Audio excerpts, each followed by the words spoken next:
If you've been told you have hip osteoarthritis, you may imagine that you need to slow down or stop your activities, your active lifestyle, but that's just not the case, especially after hip replacement.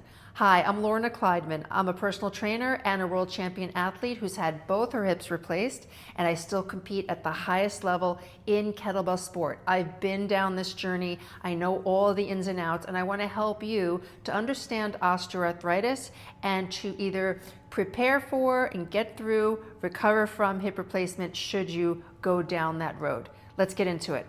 I'm not here to replace your surgeon or physical therapist guidelines, but I'm here to help you to ask the right questions and then integrate the information into your daily activities with confidence. In this video, I'm going to talk about what osteoarthritis is, why it happens, and ways that you can reduce symptoms and potentially delay any surgery. So as you know, your hip is a ball and socket joint. The ball sits on top of your femur and the socket is part of your pelvis. Both surfaces are covered with smooth cartilage, and that cartilage is what allows for pain-free, frictionless movement in most cases. Osteoarthritis is the wearing down of that cartilage, and as it thins, the joint space narrows, inflammation is exacerbated, bone spurs can grow, and then certain movements can become really uncomfortable or painful. But here's the tricky part. Imaging doesn't tell the whole story. Some people are bone on bone, yet they don't have much pain or pain at all. Other people, their x-rays may look quite normal, but they have great discomfort or pain. I was in the former category where I was bone on bone, but I didn't have any pain. I had restricted ranges of motion. I couldn't flex my leg up. I couldn't extend it very far behind me without opening my hip or making compensatory movements to be able to get that leg behind me. So pain isn't just structural, it's also neurological and inflammatory. Now, osteoarthritis isn't just about getting older. If that was the case, then every older or elderly person would have it, and that's just not true. The real contributors are previous injuries, structural differences in your hip joint compared to somebody else's, genetics, years of repetitive loading, being overweight, and chronic systemic inflammation.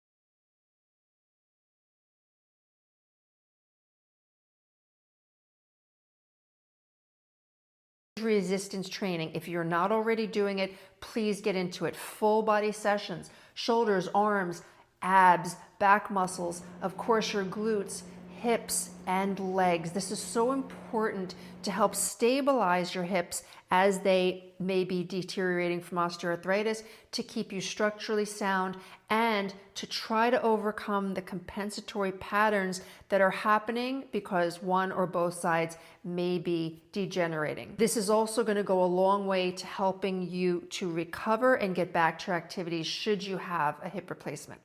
The second point is intelligent load management. You want to use a weight that's challenging enough for you to keep your muscles strong, but you also want to go in ranges of motion that are not only safe but comfortable for you. So if a deep squat is causing you pain or impingement, or your pelvis is tilting to compensate, which mine was for a long time before I got my first replacement, then you can squat to a bench, or you can put a block on the bench so you make that squat less deep, but you're still able to lift the weights and stay strong. Same with split squats or any movements, reduce the ranges of motion. I can help you, show you how to do that. Number 3, gentle stretching without aggressive positions. So you want to stay mobile, but we don't want to put the joint into a position where it's going to get aggravated and inflamed. So this is where you can use blocks or bolsters to help raise you up. Things like pigeon pose, where you can put a block under your hip so you're not really cranking the joints into positions that they're not able to do right now. Number 4, reducing inflammation. Inflammation just irritates the joint. It makes it more uncomfortable, more painful. Focus on protein at each meal, omega-3s, blood sugar stability, good quality sleep. And yes, again, resistance training. And these aren't just lifestyle tips, they're pain management tools. Utilize them. Number 5, nervous system regulation. When you're in chronic stress or you have limited mobility, you're in discomfort or pain, you can go into fight or flight mode. And this isn't all in your head, it is physiological. So things you can do to help yourself to become grounded, more centered, calmer. Good sleep, gentle movement, which we talked about, meditation, and things like box breathing, where you would inhale for 3 counts, hold for 3, exhale for 3, and again hold for 3. And then you can go to 4 counts, 5 counts. This is a really good practice to do whenever you're feeling stressed or even to help you to fall asleep. Before we discuss surgery, let's talk about possible medical interventions, and these can be discussed with your orthopedic specialist. The first one is corticosteroid injections. They don't rebuild cartilage, but they may be able to reduce the inflammation for a short period of time. If you do get these injections, you're going to have to wait up to 12 weeks before having a total hip replacement. The second one is PRP, platelet-rich plasma. This is still being studied, but some folks report improvement, yet the evidence is still evolving. Stem cells and regenerative therapies are being heavily marketed these days, but the evidence is still limited. So be careful, because these approaches are very expensive and the promises definitely outweigh the research currently.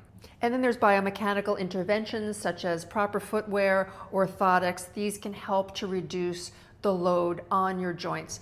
And if you are significantly overweight, then losing some of that weight is going to help you tremendously to be in less pain, less inflammation. So let's talk about, when is it time to consider having a total hip replacement? First of all, there's no badge given out for extended suffering. There's no need to go through that. Some people want to wait for years. Some people book the surgery right away. It really depends on your quality of life, the activities you want to return to, your age, your pain level, and whether any alternatives have stopped working for you. With my first surgery, my surgeon told me to wait because I wasn't in pain. He literally said, come back when you're in pain. Well, by the time I came back to him 2 years later, I was severely bone on bone, but I had no pain. I had a limp. I was miserable. And by the time I couldn't tie my shoelaces or could hardly put on my pant leg, I said, this is ridiculous. Why am I waiting? I want to get this done. And then on the second side, when I started to have the symptoms, I said, I'm not waiting. I'm getting this done. And I did right away, and no regrets. And that's exactly why I created my online course, Hip Ease. It's for active adults who are considering, preparing for, or recovering from hip replacement. It's all the information that I've experienced, everything I wish I knew before my first procedure. Within this course, you're going to have strength training, mobility, progressions, regressions, how to modify, how to reduce ranges of motion, information on nutrition, questions to ask your doctor, how to set up your home as your healing sanctuary, the tools you're going to need for healing, and so much more. See all the details in the link in the description. And if you like this video, please share, like, and subscribe. I'll see you at the next one.